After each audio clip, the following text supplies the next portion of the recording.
People that are small business owners, like 90% of them fail. And it's Mhm. because you do need to know your accounting. You Yep. need to know how the numbers work. You can't just be all show and all marketing and think this is going to bring all the boys to the yard. It doesn't. You have to know your unit economics. And what you run into is you have a whole community of legacy operators that don't they don't know their accounting. They're not accountants. They're Hmm. not marketers. They know how to they know how to be plant touching. Hmm. They don't know how to scale a business, how to write a business plan, how to file my taxes, how to close my books for the month, what those numbers mean. I Hmm. mean, yeah, maybe they can go through the steps and the process, but when you look at your numbers, do you understand what they're telling you? And how many people can you think of right now that can tell you, yeah, I know exactly what my numbers are.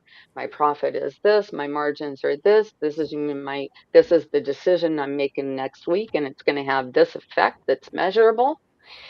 Um, that is the difference. So when you're talking about, oh yeah, I'm working in my business and I'm doing really good and I'm the best grower out there. Yeah, but do you know anything about the language of business, which is accounting, metrics? So you're almost talking about two different things. When you're talking about a captain or you're talking about somebody that is implementing, and yes, very much hands on, but they're implementing a plan that the architect created. And that is why those people are at that level because they understand that the survival of the business depends on those numbers, those metrics that they're watching that everybody else is ignoring. That is what matters. At the end of the day, those metrics that all of those CEOs are paying attention to, and they don't pay any attention to what's going on the floor, well, stay in your lane because those corporate CEOs that are keeping their eye on the numbers are looking at what's really important. They are at the very top level of the business, looking at it from the 30,000-foot view down. The team captain is just in one point of the drill down. You can have 10 team captains. You've got an accounting lead, an HR lead, a floor lead, a training lead, a grow lead. So, yeah, those are all captains. But your leadership is at the top. And it's not male, it's not patriarchy, it is about ownership. Women can be leaders, and you need to claim, you have to stake your claim on that name, on that title, and say, yes, I'm the leader, I'm the CEO, I'm not just a team captain, I'm not just a cheerleader, I'm the boss, bitch, right? So yeah, there's a big difference in the terminology, uh, and the you're talking about two different lanes. When you're talking about working in the business on the floor, yeah, that's your team captain. But if you want to talk about leadership, you need to start looking at your numbers. You need to understand them, and that's where small business owners fall. They don't understand the metrics. So yeah. I'm going to jump in real quick because there's a lot to unpack in all of that, I think. Um, for me, I think that that person can be both. I don't think that you have to have someone who only cares about the numbers and someone completely separate who only cares about the people. So, When like, you're a small business, you have to wear every hat. Yeah, well, you right. have to be Yeah. all things. Yeah, and that's definitely a part of it too. I also do think though that if you're only caring about numbers, which yeah, of course, like in business you have to. There's literally no way around that. There's no way you can run a business without that. You also can't run a business as proactively with an unhappy group of people working for you. So I think that if you're only focused on the bottom line and you don't have any, and then this is where I think women can come in a little bit more in the leadership than maybe even men can, because we have that little piece of empathy and that nurturing quality that Liz was saying earlier, where you can think about other things and not just like, yeah, the numbers are great. We want to make sure we're hitting those, but we also don't have to be yelling at people to get there. We also don't have to be rude to people to get there. You know, like I think Because there's a balance yeah, that we can strike where, because I actually got into this the other day because I was answering some questions for some article that I'm going to be in. But the one of the questions was the difference between, you know, how men run businesses versus women. And I always think that we're trying to fit into a male leader box by being the boss and being, you know, more aggressive is not the right word, but I guess more proactive in that sense. And I think that we as women leaders need to define what that means for women in the space, because we do have different qualities and we do have different strengths. So instead of fitting into like what a male leader is, what's a woman leader? Maybe that's just the general question we're all trying to ask, but like, what does that mean for women? How do we bring those qualities in and think about all of these things and not just one thing either? mhm. Like it is Well, kind of like you need to think about all the pieces. in our last month conversation, I mentioned that women are the back office. They are the Mhm. center. They're Yeah. the pivot point. They wear every hat. So Mhm. I think that makes them really good leaders because they bring a lot of collaboration. But when you get into a large organization, you have to be able to delegate. Yeah. And that's where, you know, you have to pick a lane. You can't keep growing and scaling and wear every hat.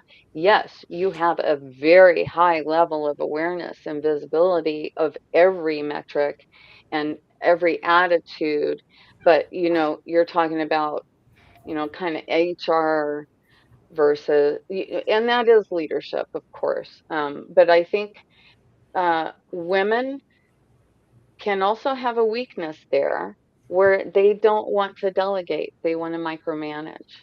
And that can be a weakness,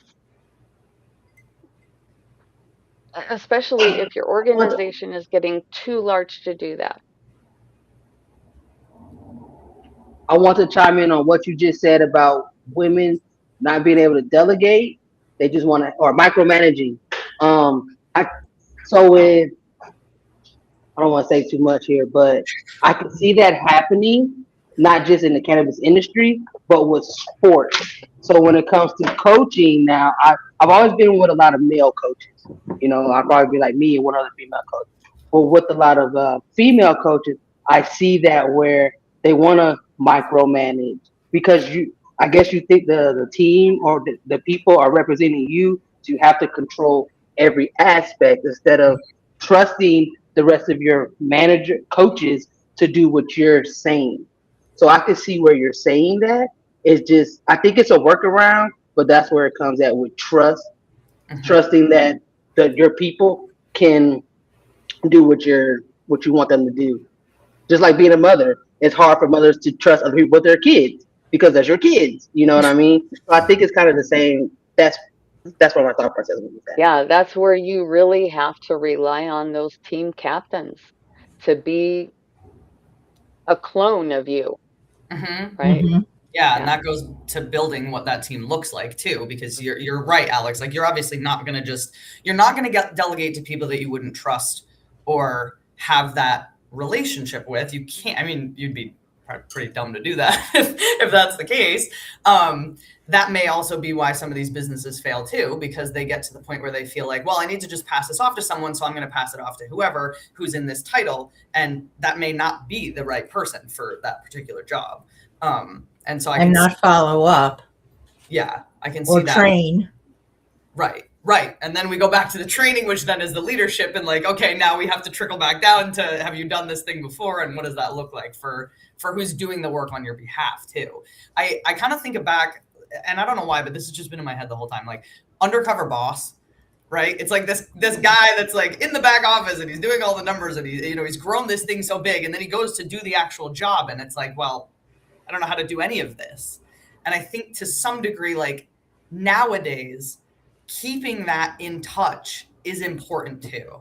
So I don't think completely separating these two worlds is where we're headed in business. I think it's going to be some degree of keeping that. But I agree, Angela, like micromanaging now we're in a problem area. Now we can't do every single thing. That's not going to be possible. But still keeping a touch, I guess, on that community is also really important as you're growing a business in general. Mhm. Mm-hmm. Well, and we're seeing a clash between the legacy and corporation, right? But they both have to share a space. You Yeah. know, the legacy operators can't look down on the professionals that are coming in, and the professionals coming in can't look down on the legacy operators because they're not MBAs, Right. right? Yep. Yep. There has to be a room for both, for sure. I think that you Everybody brought up can. a very good point, Katie, that I see is a problem trend where women try to fit into the male mold of what a leader is. And when you, I know it absolutely does not appear that I do this, but I actually research the topics. Um, uh, and there's a lot of information and studies about how men lead differently than women lead. But the research also showed that companies with women in a leadership position outperform other companies by about 8%. That they have less turnover of employees, and that goes back to whoever mentioned that term, nurturing. That the qualities that women bring into it is one of them is nurturing. So this thing of trying to be the badass without compassion or empathy, which is how I see the male role of leadership, which has, but again, I think that might be a generational thing because, I grew up in the 50s and 60s where that was coming out of that. That's what it was like. The boss sat in the office and you just didn't want to piss him off. And, you didn't want to make waves. You just wanted to take him his coffee because that was your job. So, for women to try to adjust to being a male model, that just puts us in a position where we're the bitch. And, no one's going to, our team is probably not going to warm up to us. So all of you, and I'm going to start with Nancy and Deanna and then Liz. So just in life experiences in the corporate world and also now in the cannabis space, what do you see the biggest mistake that people make in leadership? What's that one thing when you walk away from somebody in business and you go, God, that person's an idiot. That's not going to work. So in regards to that, as related to being the leader or the CEO, my preferred term is the buck stops here person, because that's what that's how I see what I do is, the buck stops here. That's what I do. So Nancy and Deanna, what do you see that is the most disturbing leadership type of mistake? Well, I don't come from the corporate world, but I worked a lot in the hotel and restaurant industry a lifetime ago. And I can tell you, for instance, when you get a dining room manager, right, you can tell if somebody is just willing to pour coffee and seat people, or you have a manager, a floor manager, whatever, who actually clears tables for you. You know what I'm saying? I have had both. I have had managers tell me that's not my job. Well, yes, it is. Your job is to make sure that I can do my job. That, you know what I'm saying? And so you have these people who come into these positions because they may have gone to school, or because they're a little bit older, or they worked in a nice restaurant or whatever, but they have never actually waited on a person. They don't know how to sell things. They don't know how to upsell. They don't know how to deal with difficult customers or whatever, how to time everything for meals to come out and stuff.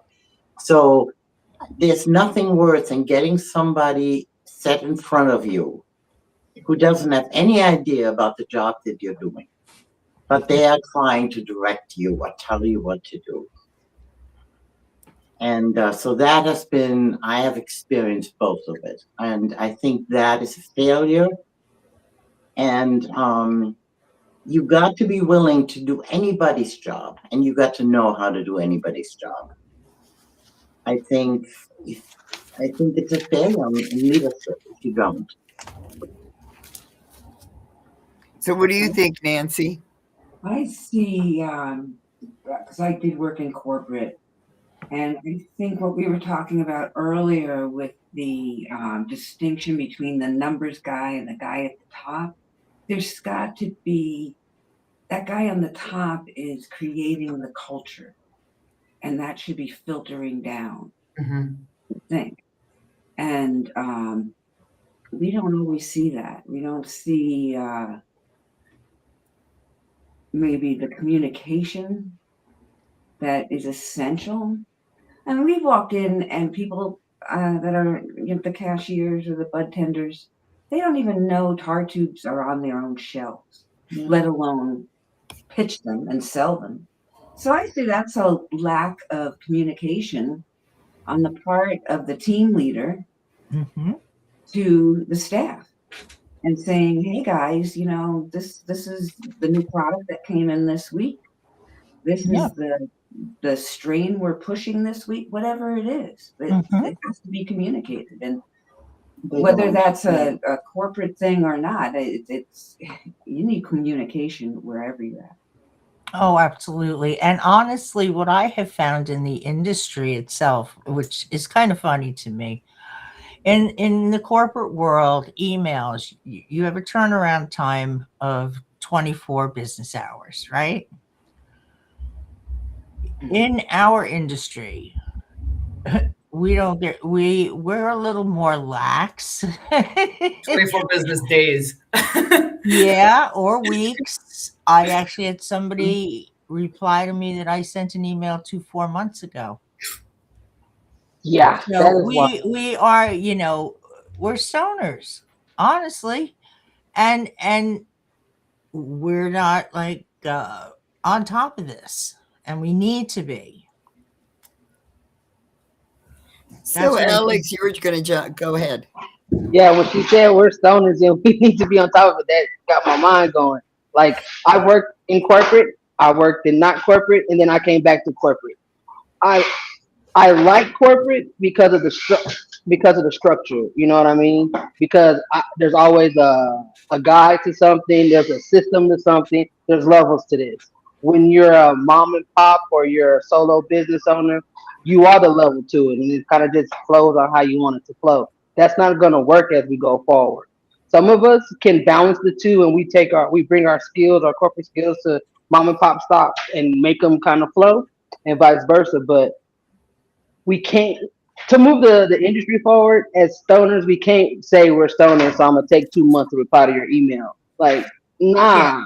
You gotta find your professionalism in that. You know what I mean? And go from there. Yeah. That's key. The professionalism in the industry. Yes. Yes. 100%. I've been advocating and floating this idea in our area to get either a bud tenders professional organization or just a cannabis professional organization, regional, where people can network, they can learn about new products, learn about new things, and get incentivized by all kinds of freebies at these gatherings. Anyway, I think something needs to be there to elevate the sense of professionalism, because it's just not pervasive, that's for sure. And we're coming from it, wasn't that long ago we were going to a guy who knows a guy into some strange apartment and having to smoke some stranger up in order to get our weed. Mm-hmm. And a lot of those people have made it into the professional cannabis space, and that's fine, but they don't necessarily have the corporate background or the leadership skills that are necessary to thrive. No, but they have the passion, and that's the thing. You can have the passion, but if you don't have the face to run the company, your company's gonna go down. So hire somebody. Hire somebody to be that person for you. You can just be in the back and be passionate out all day. You could be the Uncle Herschel of the company. You know what I mean? You can shake hands, kiss babies, and all that, and let somebody else run your company. No, exactly. But you need to know your weaknesses. You need to know your strengths. You need to know your weaknesses. And you need to know what you don't know, So you need to position yourself with people who have the knowledge and the experience that is a weakness for you. So it kind of balances out. I think you also, as a leader, need to be very open to learning and hearing new information, because that's another 100%. weakness that I hear all the time, especially in this industry. I have a lot of my designers work for, other companies as well, obviously not just me. And what I hear a lot is, I've made some suggestions to my boss of things that we need to do in order to improve this business. And they say, no, I got it. I'll figure it out. And here we are 2 years later with the same issues where they're about to quit that other job. So that's another big topic that I don't know we talk too much about, but like being humble as part of being a leader and being able to learn and take new information is also a key thing for a leader, at least for me. I'm always learning from my team. I joke, but it's not really a joke, that I always hire smarter people than me. No, absolutely. Like you need to learn what these other things. And I think back to kind of Angela's point earlier, like pick your lane still. You do not want me in a spreadsheet, Angela. Like whatever you're doing on that finance side, you don't want me involved in that. I'm telling you that for sure. But to some degree, like you kind of want to know that at least a little bit, right? You want to have that knowledge to some degree because it is your business and you are running it. So that is important too, to kind of feed off of other people and what they're able to bring to the table, because everybody does have strengths that are different than everyone else's. I want to circle back to professionalism, because this is something within the industry that really confuses me, because there's always been business rules, business etiquette, and there doesn't seem to be.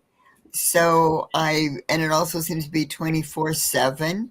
So I never know whether, and especially in regards to emails,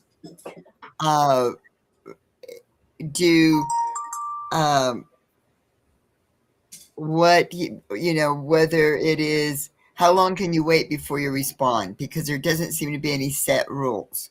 Right. I try to respond to all my messages because I think that I can do that better than anybody I would pay to do it, because I know I can answer the questions, and I'm pretty good at deciding which ones are just bullshit and are really clever hooks that are trying to sell me something. So those get to the bottom of the list, but I actually do answer those. Now, if I'm having a bad morning, my answer is not pleasant, and I have to delete all except for the first sentence. And also, I think in some ways that gives me some degree of pleasure, where I think that the answer should be just go look at the website, just look at the website. But so, I also do not tolerate when people say, when they're late.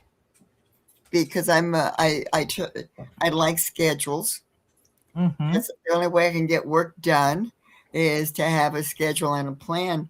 And then when someone is 45 minutes late and they go, stoner time, and I'm going, no, this is a multi-billion dollar industry. You cannot be in this and be on stoner time. You cannot succeed in this and not behave in a professional manner in regards to the administration of your company. What you do at the after parties at MJ Biz, I have no comments on the professionalism of that. That's A